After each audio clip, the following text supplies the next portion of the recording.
नमस्कार, मैं हूं सुमित अवस्थी और आप देख रहे हैं अपना फेवरेट डिबेट शो हम तो पूछेंगे।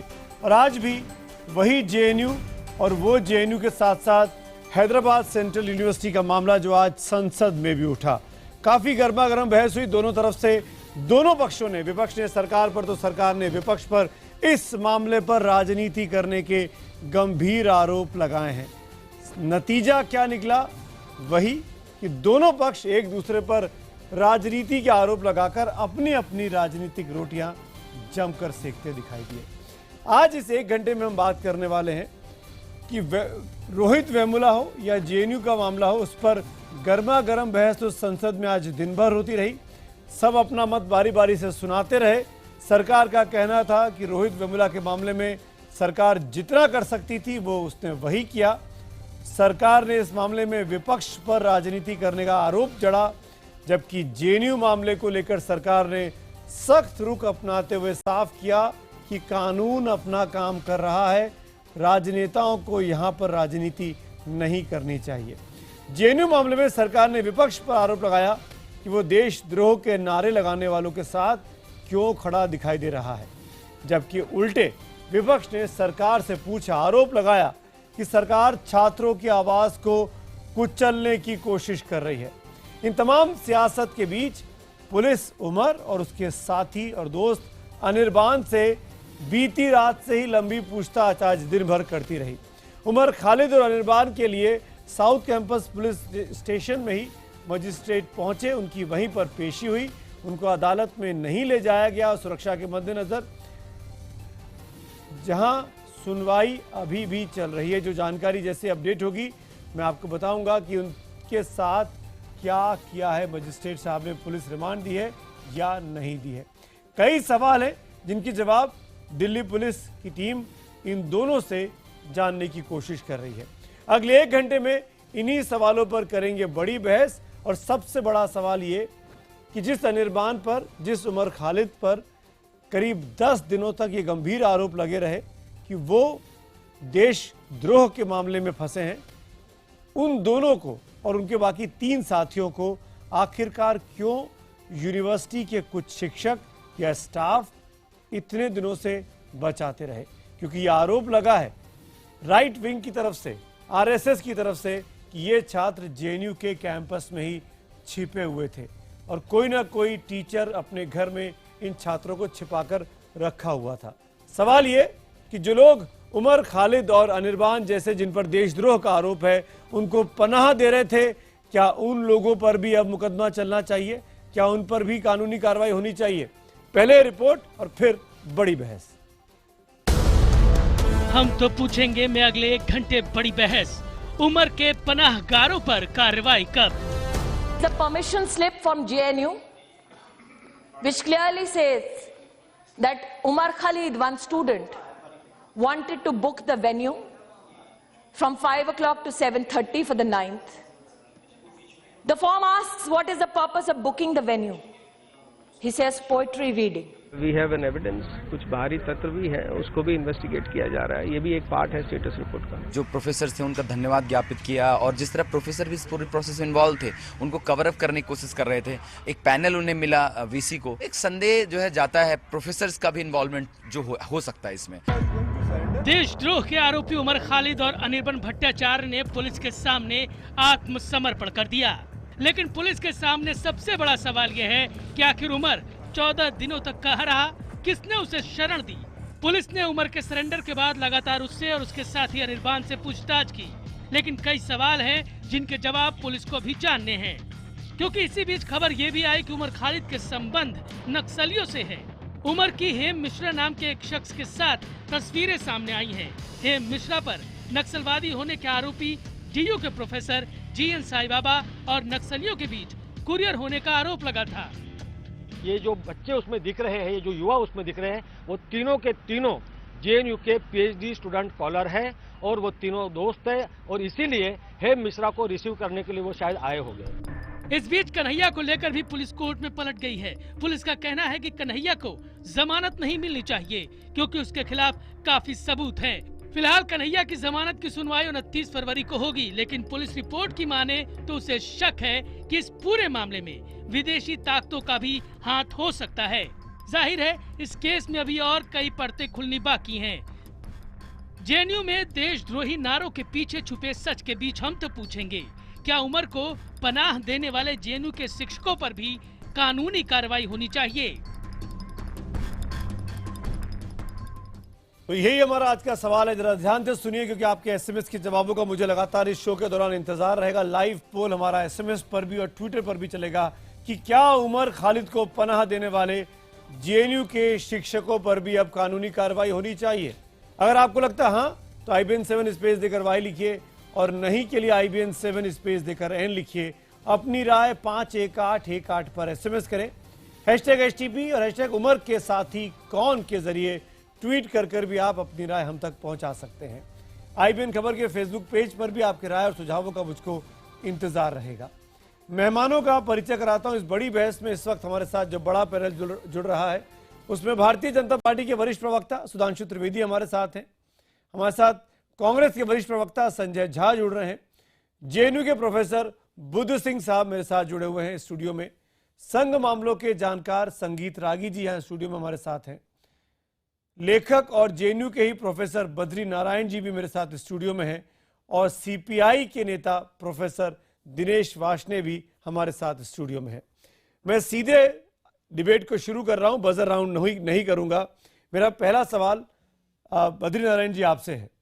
जो लोग यूनिवर्सिटी में, ऐसा कहा गया कि 10-12 दिन तक छिपे रहे, यूनिवर्सिटी के प्रोफेसर्स और छात्रों ने मिलकर ही उनको छिपा के रखा गया, क्योंकि पुलिस अंदर नहीं आ सकती थी, पुलिस के लिए मनाही थी, विरोध कर रखा था आप लोगों ने कन्हैया की गिरफ्तारी के बाद।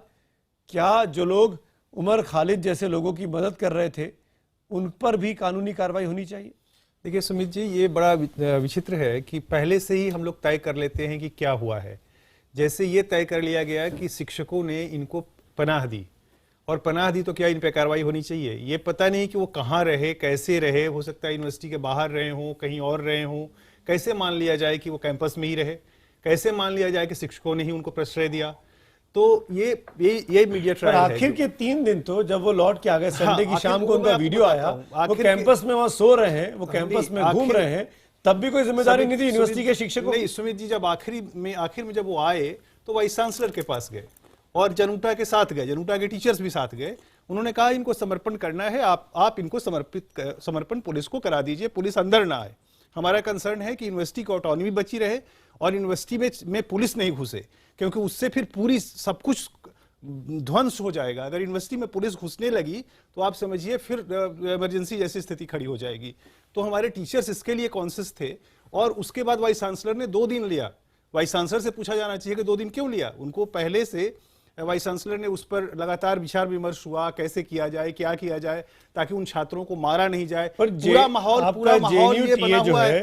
ये तो लगातार इन छात्रों के साथ खड़ा रहा। हाँ, मैं बता रहा हूं, सारी चिंता ये थी कि इन छात्रों को मॉब लिंच की स्थिति न बने, क्योंकि ये माहौल इस तरह का बनाया गया है कि अगर कहीं ये पकड़ लिए जाएंगे तो इनको मार दिया जाएगा, और पुलिस के पास जाएंगे तो पुलिस उनके साथ ये इतना गंभीर आरोप अब आप लगा रहे हैं, या आप अज्यूम कर रहे हैं कि मार दिया जाएगा? एक सोशल फियर क्रिएट की गई। हमारे जेएनयू के गेट के सामने 100 के आसपास ABVP के लोग, वो बीजेपी के लोग रोज नारे लगाते हुए वहां पर इस तरह का टेरर क्रिएट किया हुआ है उन्होंने।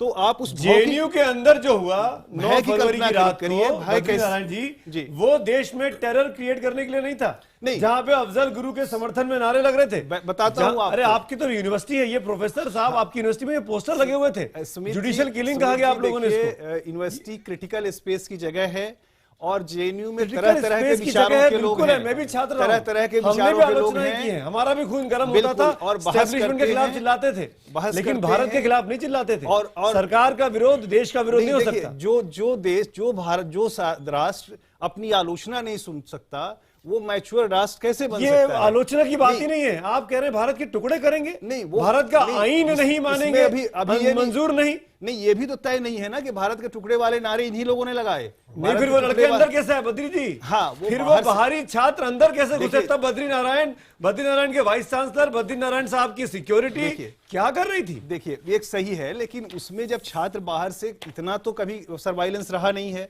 सर्वाइलेंस का हम लोग एबीवीपी के university बाहर system में प्रदर्शन होता है, आप विरोध कह रहे हैं करते कि हैं। आप टेरर क्रिएट कर रहे हैं। हाँ। अंदर आके टेररिस्ट आके आपके साथ नारे लगा देते हैं, टेररिस्ट आपको पता ही नहीं चल रहा है। नहीं, नारे लगा रहे तो उनको सजा दिया जाएगा, सजा दीजिए, पुलिस दे, मीडिया दे, जिसको भी देना है दे। लेकिन मेरा कहना है कि यूनिवर्सिटी को सर्वाइलेंस का स्पेस नहीं बनाना चाहिए।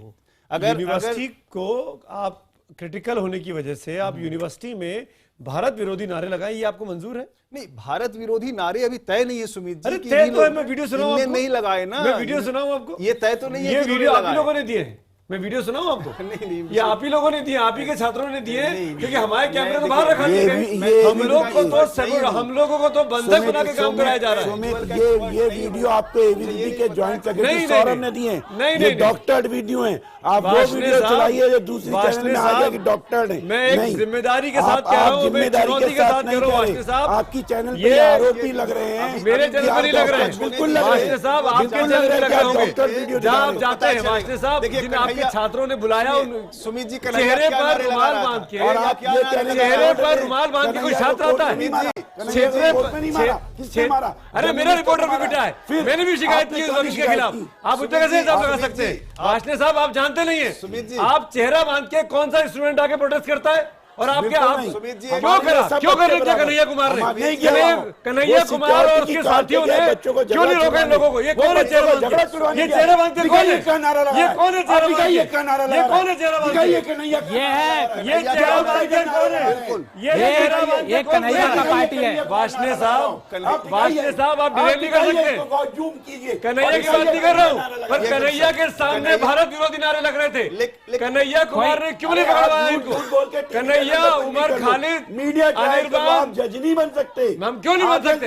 हम नहीं पूछेंगे तो कौन पूछेगा? आपकी बात हम मानते रहे, आप कुछ भी करते रहे, मानते रहे, आप देश को तोड़ते रहे, हम देखते रहे, हम क्यों नहीं मानेंगे? जज आप जज नहीं बन सकते। सवाल ही पूछ रहा हूँ, सवाल ही पूछ रहा हूँ। लेकिन बायस सवाल मत पूछिए। क्यों नहीं बायस? पहले से ही अरे तय क्यों किए नहीं हुए- पूछ? बिल्कुल तय बायस बायस सवाल पूछने पर ही आपके मुंह से निकलेगा। पूछने का तरीका ये है। आप तभी सच्चाई बताएंगे। आप 15 दिनों तक 15 दिनों तक ऐसे लोगों को छुपा के बैठे रहे जिन पर सवाल खड़े हो रहे हैं, जिनके देश का आईन, देश की पुलिस, जिन पे देशद्रोह का मुकदमा लगा रही है। जेएनयू दुनिया की सबसे अच्छी यूनिवर्सिटीज में एक मैं है। जेएनयू बिल्कुल के नहीं, स्ट्रक्चर पे बिल्कुल सवाल नहीं, खड़े बिल्कुल हैं, वहाँ मैं नहीं नहीं, कर रहा हूँ। और मेरा दूसरी इंटरेस्ट बात इन सुनिए 5-10 नामों पे है जो इस पोस्टर में नीचे छपे हैं, जिसमें उमर का नाम भी है, जिसपे अनिर्बान का नाम भी है। हाँ, और ये देखिए, पोस्टर एक- 9 फरवरी के हफ्ते भर पहले से लगे थे। एक विचारधारा है उमर और अनिर्बान का, उस विचारधारा का आप विरोध कर सकते हैं, लेकिन उस विचारधारा के कारण उसको मार के भगा तो नहीं सकते ना। अगर वो आया है, समर्पण करना है उसको, तो वीसी हम तो उस समय से कहानी सुन रहे हैं, उसमें शामिल हो रहे हैं ना। चूहे खा के बिल्ली आज को चली। नहीं। लड़के अंदर ही से निकलते हैं, अंदर ही से नहीं, वीडियो बनता है, अंदर से नहीं, सामने आ जाते हैं। बिल्कुल। आप देखिए, मुझे और- साबित और कर दीजिए कि नारे- बाहर और थे। नारे हो बद्री जी सकता है- साबित कर दीजिए नारे कि हो बाहर रह सकता रहे है, थे जेएनयू देखिए, कैंपस के। नारे हो सकता है,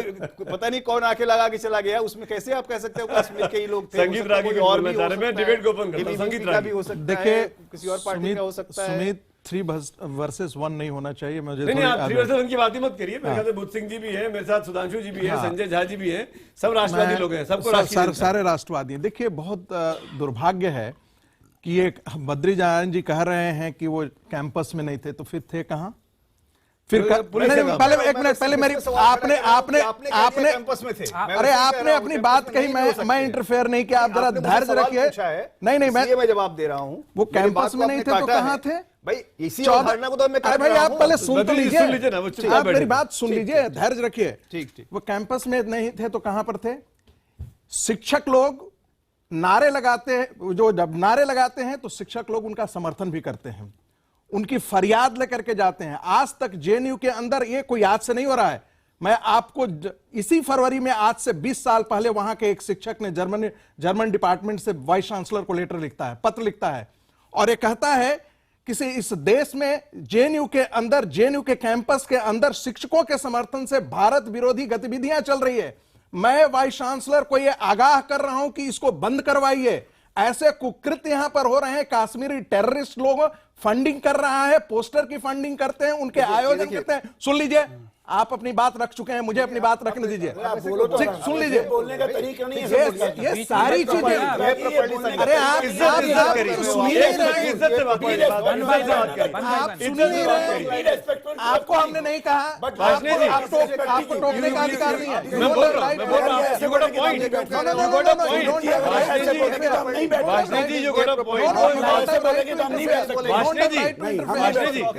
ये कोई तरीका नहीं है आपका। टेरर की बात कर रहे हैं, डेमोक्रेसी की बात करते हैं, आप जनतंत्र की बात करते हैं।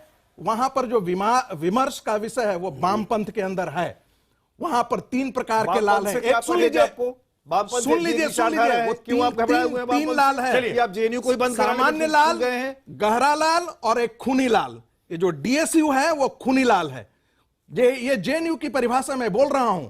वामपंथ के अंदर 3 धाराएं हैं वहां पर, जिसमें एक है जो टेररिस्ट लोगों के साथ भी अलायंस करते हैं और उसी प्रकार की भाषा होती है जो घाटी के अंदर भाषा होती है जो पाकिस्तान के अंदर है। चाहूंगा वाष्णेय जी आप जवाब दीजिए। वाष्णेय जी आप, क्योंकि वो वामपंथ पर सवाल खड़े कर रहे हैं, वामपंथ का मैं भी इस पे कुछ कहना चाहूंगा। ठीक, आप भी बोलिएगा, मैं उसके बाद पॉलिटिकल लीडर्स के पास। देखिए ये एक डीएसयू को आप रिकॉग्नाइज करते हैं? डीएसयू एक ये आम धारणा बन गई है कि जो वामपंथी बोलेगा वो गलत है, जो डामपंथी बोलेगा, दायां बाजू बोलेगा वो सही है। और दायां बाजू का हिटलर भी था, दायां बाजू का मुसोलिनी भी था, उन्होंने अपनी हालत देखी थी। ठीक है ना। वामपंथ में हो सकता है कोई एक विचारधारा जो ऑर्गेनाइज लेफ्ट है उससे अलग हो सकती है। हम में से किसी ने भी उन नारों का समर्थन नहीं किया, किसी भी पॉलिटिकल पार्टी ने, जो वहां पे लगे। परंतु विश्वविद्यालय जो होते हैं डिस्कोर्स के सेंटर होते हैं। आज जिनको अमेरिका के ओबामा साहब जो ओबामा कह के बुलाते हैं और वो मोदी कह के बुलाते हैं आपस में गले में, उसके एम्बेसडर ने भी कह दिया कि please try to understand the universities are meant for discourse. अच्छा लग रहा है कि आज अमेरिका की तरफ एक एग्जांपल आप आपको अमेरिका की जरूरत पड़ गई। आप हिटलर को क्रिटिसाइज करते हैं लेकिन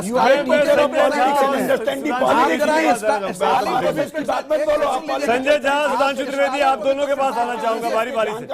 एक मिनट, आप शिक्षकों से बाहर निकल रहा हूँ, शिक्षकों से बाहर निकल रहा हूँ, शिक्षकों से बाहर। एक कह लेने दीजिए 10 सेकंड में। जो वामपंथ को पर जो नाराजगी है, यही इस सरकार की भी नाराजगी है। जो नाराजगी, दो अलग अलग आइडियोलॉजी है, राइट वर्सेस लेफ्ट की लड़ाई चल रही है। अब ये पूरा देश समझ रहा है। स्मृति जब तक राइट सत्ता में नहीं था, लेफ्ट के लोग अपनी चला रहे थे, राइट सत्ता में आया वो अपनी बात करने की कोशिश कर रहे हैं। और बात कह दूं, सुमित कैलकाटा यूनिवर्सिटी पर अभी कह रही थी रेड हैमर और कैलकाटा यूनिवर्सिटी का वहां पर वो हो रहा था। आप फूले को क्या करेंगे? परियार को कब्र से निकाले गोली मार देंगे? उन्होंने भी तो इस तरह की बातें नहीं है। मैं 10 सेकंड सुमित 10 सेकंड लेता हूं। बहस रहने कैलकाटा यूनिवर्सिटी का एक किताब निकली है, जवाब देंगे। संजय बहलेटी पुत कहता है बद्रीनारायण जी की बात का बोल है, चपटी ला, उसको मार दोगे? सुधांशु त्रिवेदी कर दोगे? सुधांशु त्रिवेदी, वाष्णेय जी एक मिनट। सुधांशु त्रिवेदी, मेरा सवाल बहुत सीधा सा है। आखिरकार राइट विंग को या भारतीय जनता पार्टी को या संघ को किस बात की चिंता है वामपंथ से?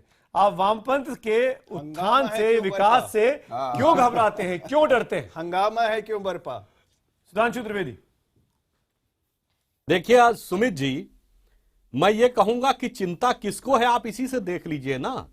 वामपंथ कहां रह गया? सोवियत संघ से खत्म हो गया, Czechoslovakia, Romania, Hungary, Bulgaria, Poland, Bengal से खत्म हो गए, केरल से खत्म हो गए। 2 जगह बचे थे, मीडिया और जेएनयू। अब मीडिया में भी वर्चस्व नहीं रह गया, तो अकेला अपना जो हिस्सा बचाने की जो किसियाहट है तो आप दिखाई पड़ रही है। तो आप जेएनयू में वामपंथ को खत्म कर देंगे, लड़ाई उसी लिए हो रही है। कौन चैन से है वो एक अलग विषय है कि सरकारी तो विश्वविद्यालय ये पूरी लड़ाई यही है कि जेएनयू से वामपंथ को खत्म करें। किसके अंदर बेचैनी दिख रही है? मैं पूछ रहा हूं, जो दूसरे को बोलने नहीं दे रहे हैं भाई। जी मैं पूछ अरे रहा हूं, आप लोग शिक्षक हैं, तब से वो शांति से बैठे थे। उतावलेपन का व्यवहार मत करिए, दूसरे को भी बोलने दीजिए। सॉरी सुधांशु जी, सॉरी। सुधांशु जी, अब मैं ये कहता हूं कि आलोचना वाली बात जो बद्रीनारायण जी ने कही बिल्कुल सही बात है, पर आलोचना की एक मर्यादा होती है।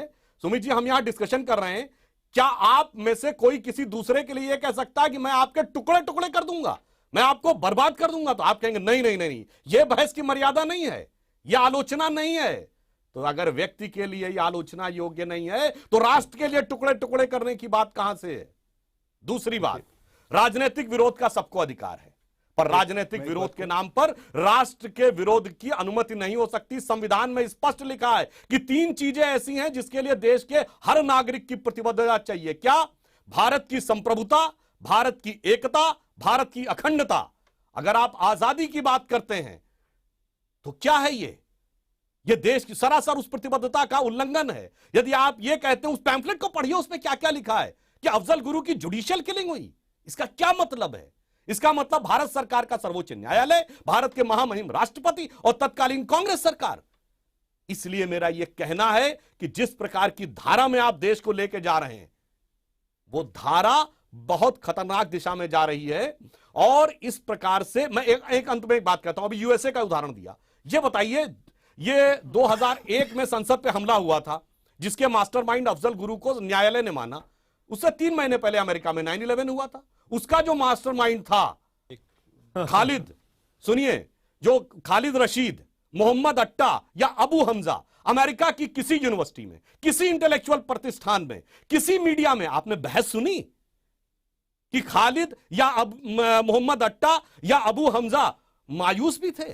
पेरिस पे हमला हुआ, पेरिस हमले के मास्टरमाइंड के ऊपर कहीं बहस हुई? ये वो देश हैं जिनको आप कहते हैं अभिव्यक्ति की स्वतंत्रता के स्वर्ग हैं। अरे वो कम्युनिस्ट देशों को तो भूल जाइए, चीन, नॉर्थ कोरिया और क्यूबा में क्या हो रहा है। इसलिए दुनिया के किसी देश में दुर्भाग्यवश से सिर्फ भारत में क्या आप राष्ट्रीय राजधानी में खड़े होकर देश बहुत अच्छी बात कही, बहुत अच्छी बात कही। एक बात सुन लीजिए, जेएनयू में कभी आइए और देखिए वहां बहस किस तरह का होता है और वहां बहस की मर्यादा जेएनयू में एक बता दीजिए, जब किसी शहीद सैनिक को श्रद्धांजलि कर रही हो, आतंकवाद का मारे गए होने के नाते मेरी ये जिम्मेदारी है, मैं अपनी तरफ से साफ कर दूं दर्शकों के लिए। बहुत जरूरी है सुधांशु जी, 1 मिनट, ये बहुत जरूरी है क्लियर होना कि ये बहस जेएनयू के ऊपर नहीं हो रही। हाँ बिल्कुल, जेएनयू के अस्तित्व पर हम सवाल खड़े नहीं कर रहे हैं। हम जानते हैं जेएनयू जरूरी है, जेएनयू जैसे संस्थान देश की नाक है, शान है, होने चाहिए।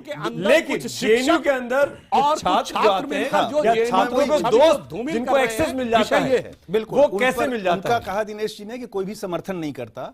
दूसरी बात मैं कहता हूं कि पीडीपी के सभाओं में नारे लगते हैं इस तरह के, और आपकी सरकार उनके साथ चलती है।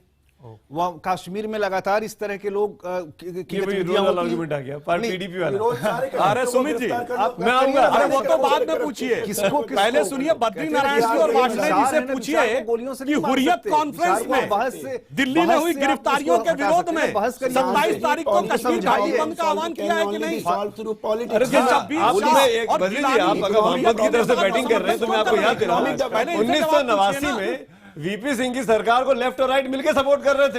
तो क्या इसका मतलब हो गया कि भाजपा आज सीपीएम हो गई और सीपीएम जो भाजपा हो गई? उस समय परिस्थिति ऐसी थी। वही बोल रहा हूं, तो ये पीडीपी और इसका जवाब यही देखिए, परिस्थिति ऐसी है, मैंडेट ऐसा है। वहां पर भी आप बहस करते हैं ना, उनको गोली संजय झा, एक बहुत बड़ा इल्जाम आज लगा आपकी पार्टी पर, पत्थर से मार राहुल गांधी पर। इतना बड़ा हैमर करने की जरूरत नहीं है। संसद भवन में जो बहस हुई, स्मृति ईरानी ने बार-बार कहा छोटे पत्थर से मर कि राहुल गांधी, संजय झा आप मुझे सुन पा रहे हैं? जी आपका आवाज नहीं आ रहा है ठीक से, मैं बहुत लोगों का आवाज एक साथ सुन रहा हूं। अब नहीं आएगी, अब बद्री जी चुप हो गए। हाँ ठीक है संजय जी, मेरा सीधा सवाल यही है, बहुत बड़ा इल्जाम लगा, राहुल गांधी इस बात को नहीं सहन कर पा रहे हैं कि स्मृति ईरानी ने अमेठी में जाके उनके सामने चुनाव लड़ा।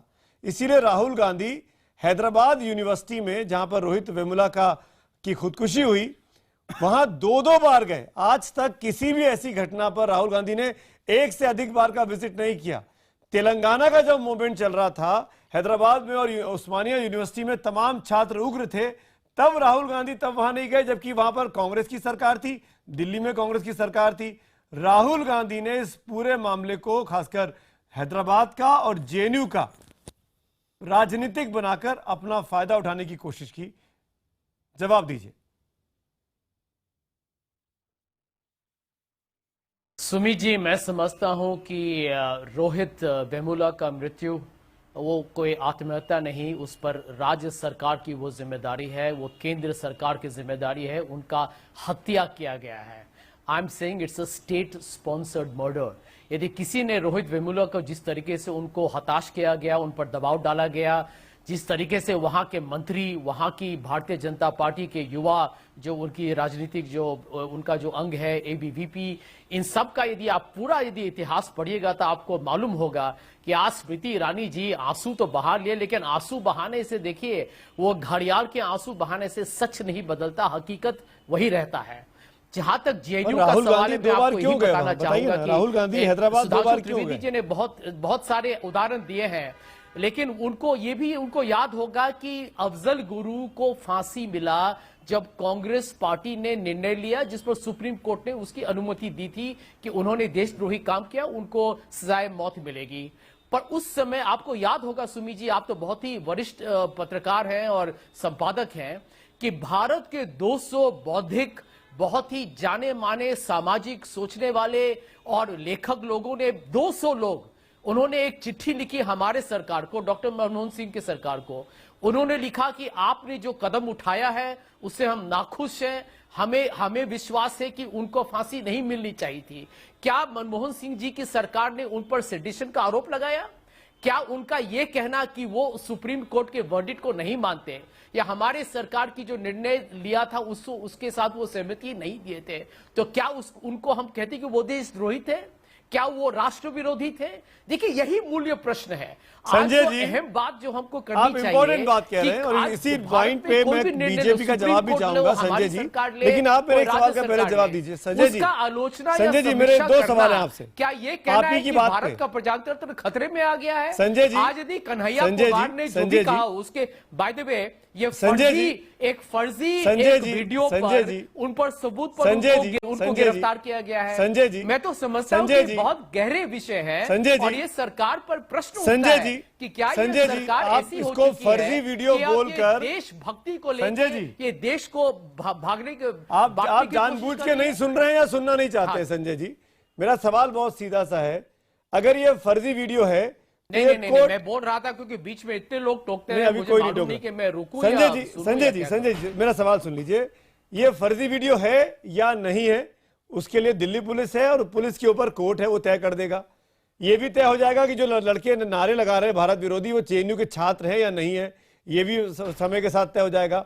लेकिन मुझे एक बात बताइए कि राहुल गांधी, आपको लगता नहीं कि सेल्फ गोल कर लिया उन्होंने वहां जाके, जेएनयू के कैंपस में जाके, उस यूनिवर्सिटी में जहां पर भारत विरोधी नारे लगे, वहां पर वो खड़े हो गए सीपीएम के साथ, उस यूनिवर्सिटी में जहां पर आपकी छात्र विंग का कोई अभी कद ही नहीं है, एनएसयूआई कहीं खड़ा ही नहीं है, आप कहीं ना कहीं वामपंथी पार्टियों की मदद कर दे रहे हैं जाके। क्या आप कांग्रेस क्या वामपंथ के साथ मिलने की सोच रही है पश्चिम बंगाल चुनावों में? सुमित जी,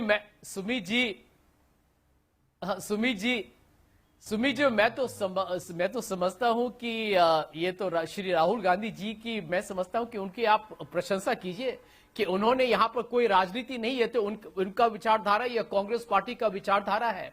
यदि आप किसी भी छात्र को, आप जिस तरीके से उनको गिरफ्तार किया है, जेएनयू में जो भी किसी ने कोई शख्स बोला हो, हम कांग्रेस पार्टी ने क्या कहा कि यदि किसी ने देशद्रोही के नारे लगाए हैं तो उन पर जो भी कानूनी कार्रवाई हो आप कीजिए, परंतु ये कहना कि वहां लोग बातचीत नहीं कर सकते हैं, अपने उनका जो भी नजरिया हो, अपना सोच हो, वो प्रकट नहीं कर सकते हैं, और यहां पर राजनाथ सिंह जी को लगे कि यहां पर हफीज सईद के जो कहते हैं आतंकवाद यहां घुसे हुए हैं, यहां पर दिल्ली पुलिस के लोग चुपचाप रहे, जबकि एक आदमी, एक गुंडा, और मैं कहना चाहता हूं सुधांशु त्रिवेदी को, आपका समर्थक एक गुंडा ने कहा है टीवी चैनल पर कि मैंने कन्हैया कुमार को 3 घंटे तक पीटा जब तक उनके पैंट गीले नहीं हो चुके। क्या यही प्रजातंत्र है? क्या यही मोदी सरकार का ये बहुत बड़ा शासन है कि आज देश में कोई आरोपी भी हो, कोई गुनहगार ऐसे लोगों को क्यों बचाया जा रहा है? पटियाला कोर्ट पर उसको पीटे, और ये सही है? जवाब दीजिए सुधांशु त्रिवेदी, मोदी सरकार फिर मैं बुद्ध सिंह और राहुल गांधी जी ने, मैं समझता हूं कि महानता है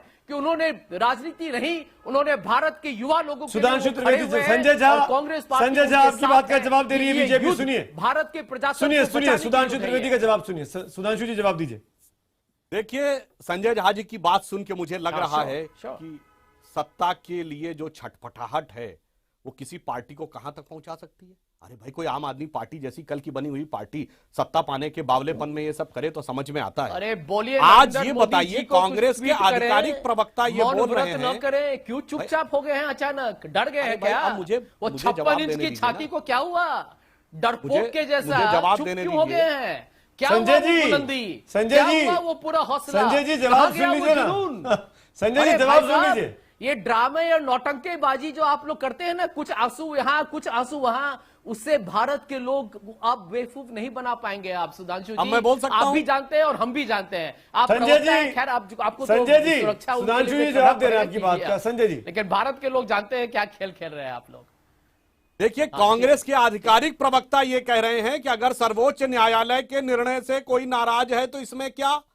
मैं पूछना चाहता हूं 56 साल देश पे शासन करने वाली पार्टी से, क्या किसी को सर्वोच्च न्यायालय के निर्णय पर अपनी नाराजगी जाहिर करने का हक है? हां या नहीं में बोलिए। दूसरी बात, निर्णय के बाद आपकी सरकार ने 7 साल उसकी क्षमा याचना लंबित रखी, फिर आपकी सरकार की संस्तुति पर महामहिम राष्ट्रपति ने फांसी की सजा दी है।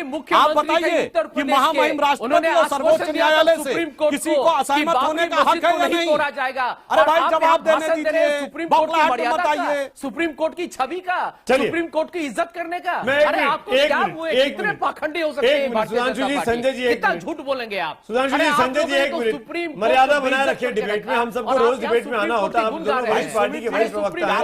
मैं रिक्वेस्ट कर रहा हूं संजय जी, सुधांशु जी, आप दोनों से। मेरे पास एक मेहमान और है स्टूडियो में, एक मिनट। बुद्ध सिंह जी मैं आपके पास आना चाहूंगा। भाई सुमित जी, ये तो गलत बात है कि भाई आपने उनको 5 मिनट दिया, हमें 5 सेंटेंस नहीं बोलने दिया। नहीं, आप बोल तो रहे थे। अब मैं जवाब देता हूं, सुनिए। अब मैं विनम्रता पूर्वक कहूंगा, संजय जी सुन लीजिएगा, किसी पार्टी का चरित्र क्या होता है सुन लीजिए।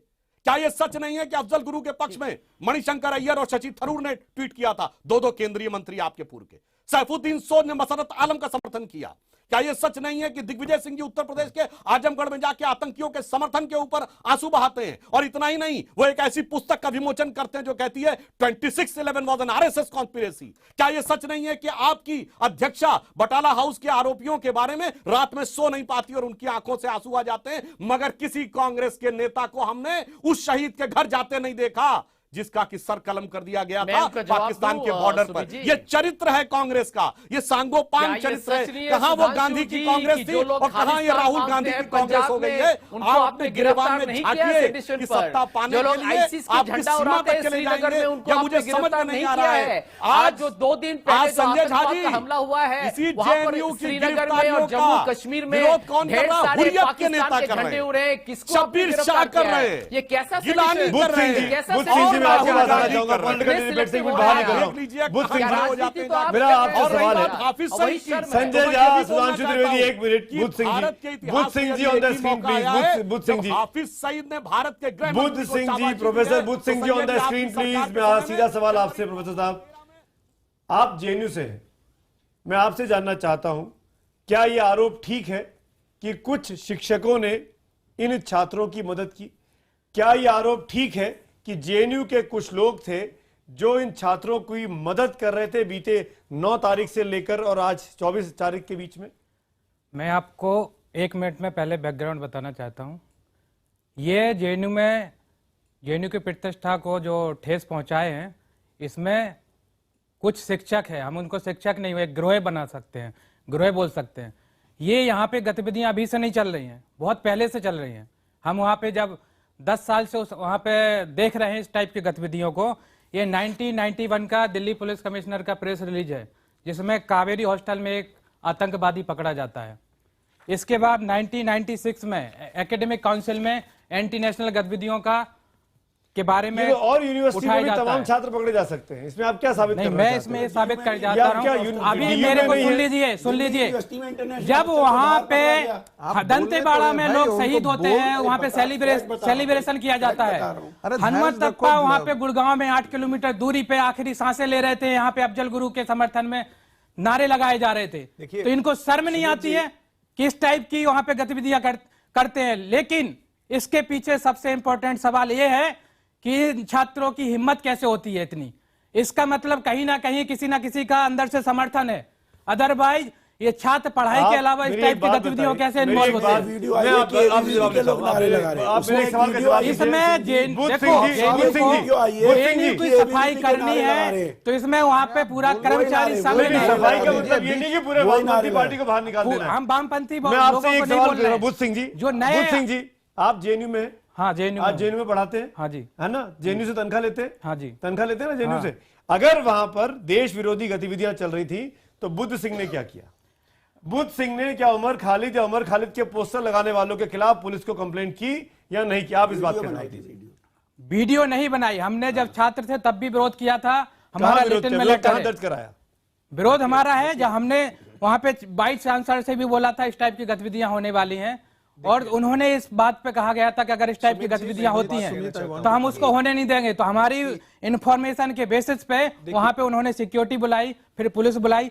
ये गतिविधियां पिछले 2 साल से चल रही हैं। मैं कहना चाहता हूं कि जो राष्ट्र प्रेम और राष्ट्र विरोध, ये ऐसा हो गया है कि आप अगर हमसे असहमत हैं तो राष्ट्र विरोधी हैं। हम आप बीजेपी के लिए करें, अगर आप बीजेपी के साथ नहीं है तो आप राष्ट्र विरोधी, ऐसे बोलिए साहब। तो जैसे आप बार बार कह रहे हैं कि कोई भी कह रहा है कि ये राष्ट्र विरोधी गतिविधियां चल रही हैं, अरे भाई थोड़ा सा तो स्पेस दीजिए। राष्ट्र विरोधी और डिफरेंटली पैट्रियोटिक, हम असहमत हो सकते हैं आपसे, लेकिन हम राष्ट्रवादी हैं।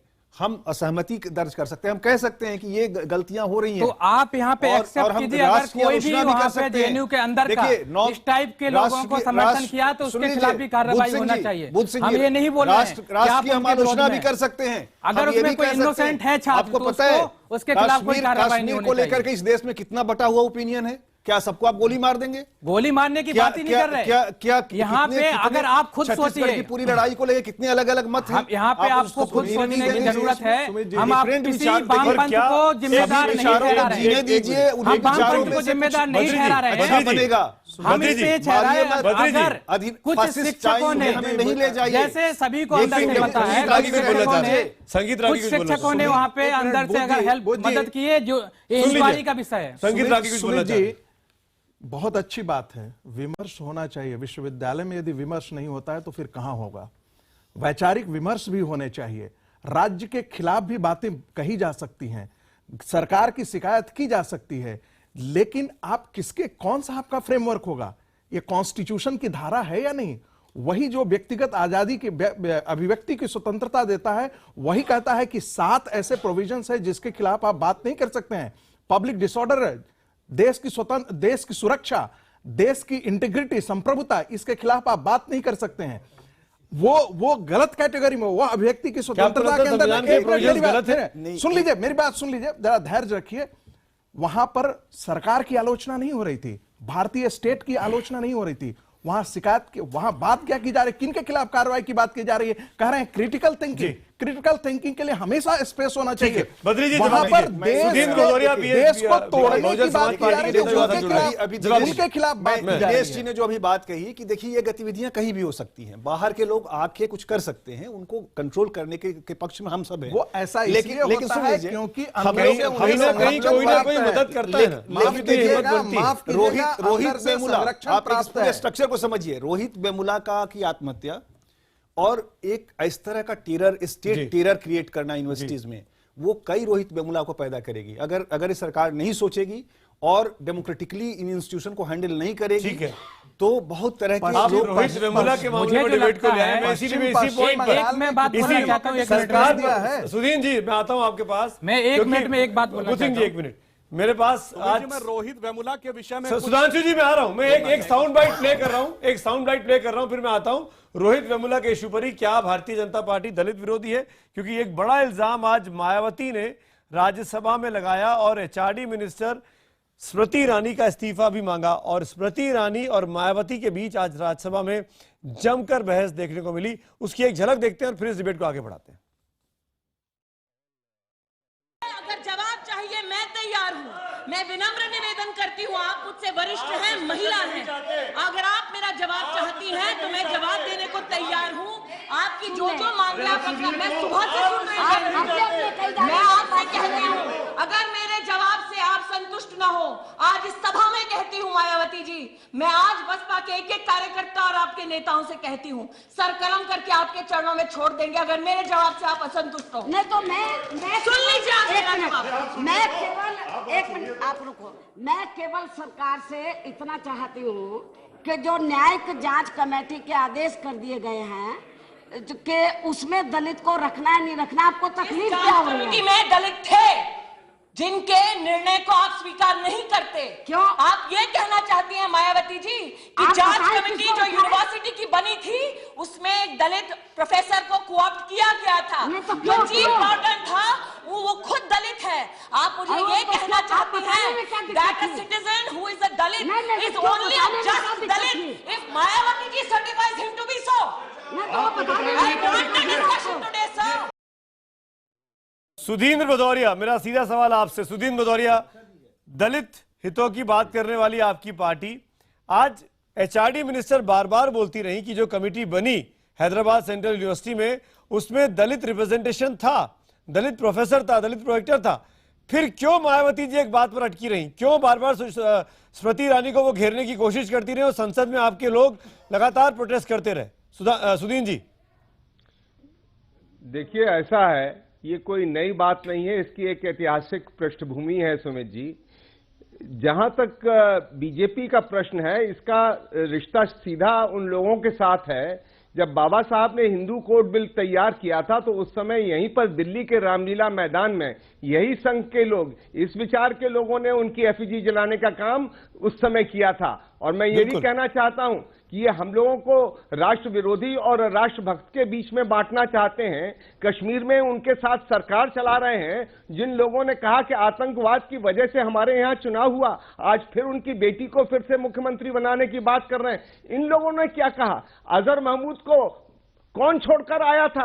हम लोगों को, जो विपक्ष में है या जो इस देश के अंदर उस संविधान को मानने वाले लोग हैं, उन लोगों को रोज रोज इस तरह के उपकरण दिए जा रहे हैं।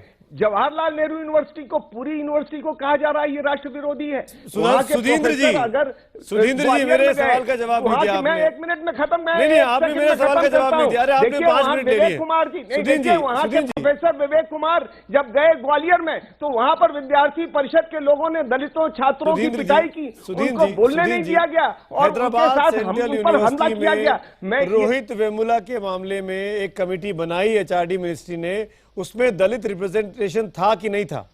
मैं आपसे पूछ रहा हूं, आपको पता है कि नहीं पता है?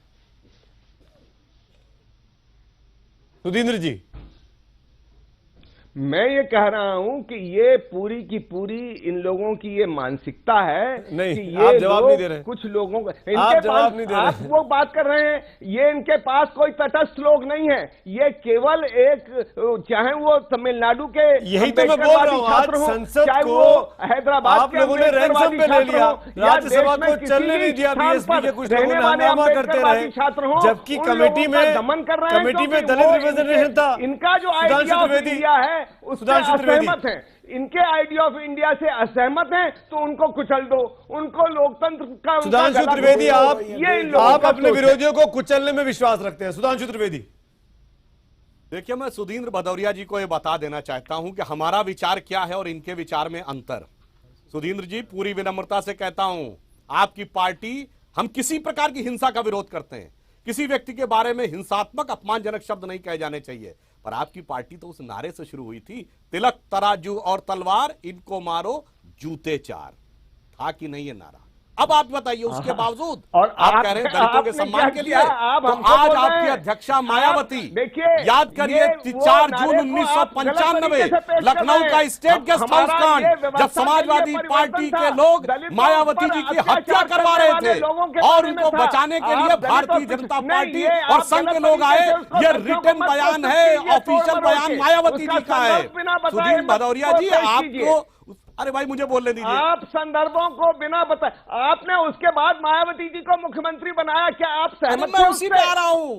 उसी पे आ रहा हूं सुदीन भदौरिया जी। हमने उसके बावजूद मायावती जी को सिर्फ मुख्यमंत्री नहीं बनाया, उनके प्राणों की रक्षा की, और यह बात मायावती जी ने खुद स्वीकार किया है। यदि भाजपा के लोग 4 जून 1995 को लखनऊ के स्टेट के साउथ में नहीं पहुंचे होते तो शायद मायावती जी के ऊपर प्राणघातक हमला हुआ। ये हमारा और आपका अंतर है। रही बात बाबा साहब अम्बेडकर की, मुझे बोल लेने दीजिए, तरीका गलत है भाई। एक-एक करके बात करते हैं। अरे मुझे बोल लेने दीजिए भाई, करके बात करते हैं, एक-एक करके बात करते हैं। उधर संजय जी ने नहीं बोलने दिया तो इधर भदौरिया जी नहीं बोलने दे रहे। देखिए, जहां तक डॉक्टर अंबेडकर की बात है तो डॉक्टर अंबेडकर के जन्म स्थल महू को स्मारक बनाया तो हमारी मध्य प्रदेश की सरकार ने। डॉक्टर अंबेडकर के अंतिम स्थल अलीपुर रोड बंगला दिल्ली में उसको अगर स्मारक बनाया तो अटल जी की सरकार ने। डॉक्टर अंबेडकर की 125वीं जयंती बनाई तो मोदी जी की सरकार ने। डॉक्टर अंबेडकर भाई, डॉक्टर अंबेडकर का अगर उस जवाब दीजिएगा, क्या भारतीय जनता पार्टी बनाया तो अंबेडकर को अपना नेता नहीं मानती है? जो कुछ जो तमाम दावे सुधांशु त्रिवेदी कर रहे हैं, क्या वो गलत है? तो उस समय हमारा भारतीय जनता पार्टी ने पिछले दिनों, पिछले 80 के बाद अपने दलितों को अप्रोप्रिएट करने के लिए अंबेडकर के सिंबल को काफी अपने से जोड़ने की कोशिश की है। लेकिन जो मूल समस्या है कि एक तरफ आप अंबेडकर को तो जोड़ना चाहते हैं, लेकिन दूसरी तरफ महिषासुर, क्योंकि रावण की तारीफ भी हुई है इसी दलित डिस्कोर्स में, इसी दलित डिस्कोर्स में महिषासुर की भी तारीफ हुई है कि रक्त संस्कृति, यक्ष संस्कृति पूरा इस पर काम है। तो आप क्या करेंगे, कैसे उसको खा जाएंगे? ये एक ऐसी नैरेटिव है जिससे आपको डील करना है, जिससे आपको डील करना है। तो एक तरफ आप अंबेडकर को लेना चाहते हैं, रविदास क्या, यानी आपको याद होगा मोदी जी जब नॉमिनेशन करने गए थे तो रविदास का नाम भूल गए थे, लेकिन अभी जाके रविदास के यहाँ भोजन करते हैं क्योंकि चुनाव है और दलितों को आपको जोड़ना है। तो दलित आपकी कंपल्सन है। अरे हम रविदास पर पूरा भरोसा करते हैं बद्रीनारायण जी। संत रविदास ने गंभीर इल्जाम लगाया बीजेपी पर। संगीत रागी बोलना चाहते, संगीत रागी ने कहा है कि मन चंगा तो कठौती में गंगा तोड़ने जा रहा है। विश्वास है रविदास, मैं आपके सुचिंतक के रूप में बद्रीनारायण जी, सुधांशु जी एक मिनट, संगीत रागी। सुमित जी, अंबेडकर को सब कोई मानता है, दलित के खांचे में उनको खींच करके खड़ा करना एक राष्ट्र पुरुष का अपमान ही हम मानते हैं। जहां तक अंबेडकर के विचारों का, समग्र विचारों को आप जरा पढ़ लें तब उनका अंबेडकर का आकलन करें। कोई एक अंबेडकर नहीं है।